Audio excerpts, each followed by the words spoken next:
श्री राधे राधे। स्वागत है आपका प्रेरणादायक कहानियाँ और कविताओं में। मेरी आज की छोटी सी कहानी एक जुलाहे की कहानी है।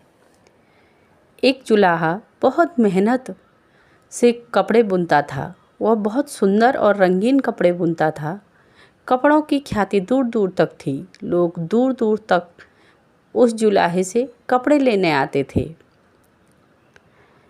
पर जुलाहे के चेहरे पर कोई भी बात हो, कोई सिकन नहीं होती थी।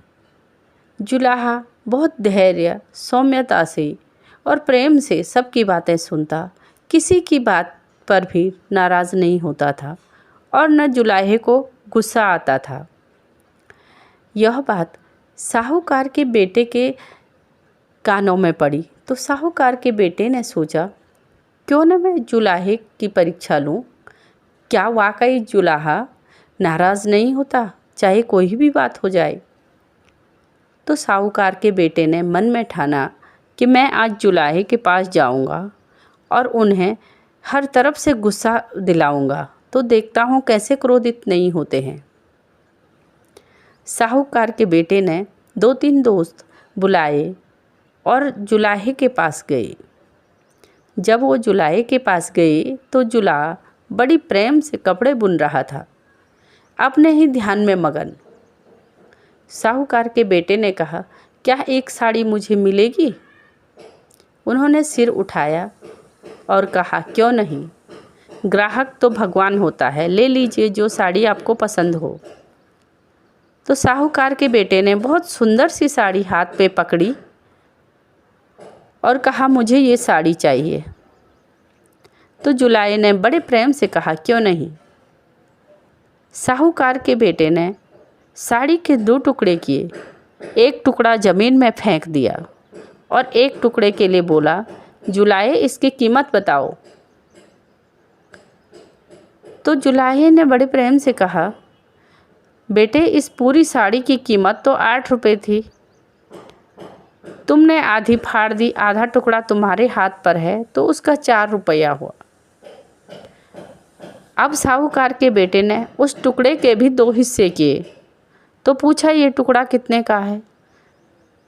तभी भी बड़े धैर्य से जुलाहे ने कहा, 2 रुपये का हुआ। अब धीरे धीरे साहूकार का बेटा साड़ी के टुकड़े करता गया और कीमत पूछता गया।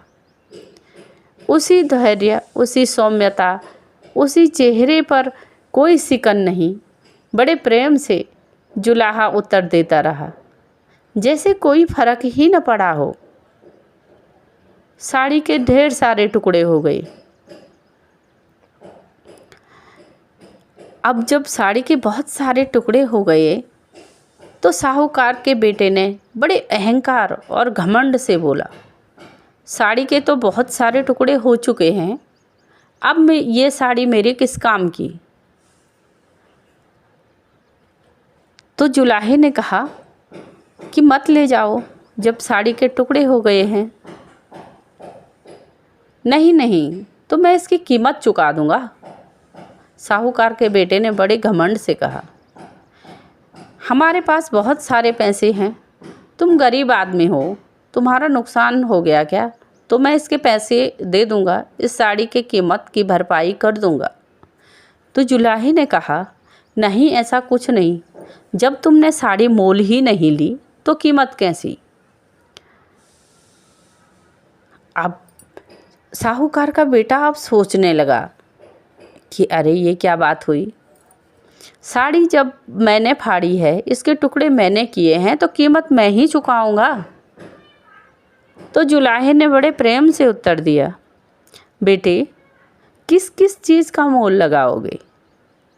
क्या उस जिस किसान ने ये कपास उगाई उसकी मेहनत का मोल दे सकते हो?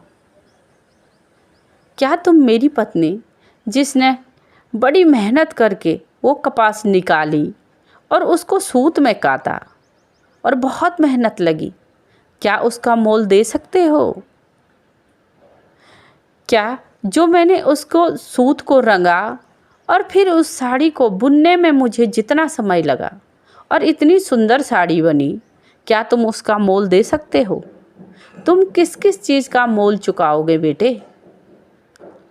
अगर यह साड़ी कोई पहनता तो कितना सुंदर दिखता।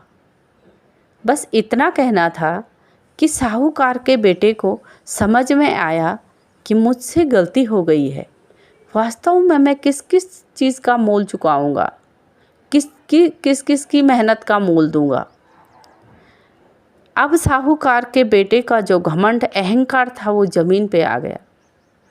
वह जुलाहे के चरणों में जा गिरा और रोने लगा कि मुझसे बहुत बड़ी गलती हो गई है, मैंने बहुत गलत किया है, मुझे ऐसा नहीं करना चाहिए था। उसकी आंखों से पश्चाताप के आंसू गिर रहे थे तो जुलाहे ने बड़े प्रेम से वो आंसू पोंछे और कहा, बेटे तुमने इसकी कीमत अदा कर दी है। जो तुम्हारी आंखों से ये अश्रुधारा बह रही है, जो ये पश्चाताप के आंसू गिरे हैं, वही इस साड़ी का मोल है। अब जीवन में तुम एक सफल व्यक्ति बन सकते हो। जीवन में अब तुम्हें न पैसों का घमंड होगा और न मन में अहंकार। अब तुम अपने कामयाब जिंदगी जी सकते हो। मित्रों, वो जुलाहा और कोई नहीं, कबीरदास जी थी, जिनकी प्रेरणा आज संसार लेता है। अहंकार से आज तक कुछ न हो पाया है। अपने अहम को अगर हम थोड़ा किनारे रख दें और दूसरे को बड़े स्नेह से देखें तो सब कुछ अच्छा लगता है। कहानी अच्छी लगे तो लाइक और सब्सक्राइब ज़रूर करें। श्री राधे राधे।